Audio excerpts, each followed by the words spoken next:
പ്രേമമെന്നാൽ എന്താണ് പെണ്ണേ, അത് വെറും പൂജ്യമാണ് പെണ്ണേ.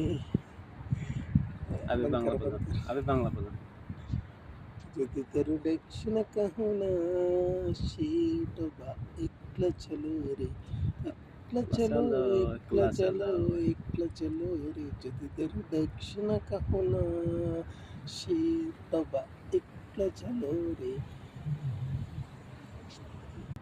উনি বাংলা গান গাইছে, কিন্তু কেরালা ভাষাতে পয়লাতে গাইছে, এরপরে এখন বাংলা আবার মিউজিক চেঞ্জ হচ্ছে।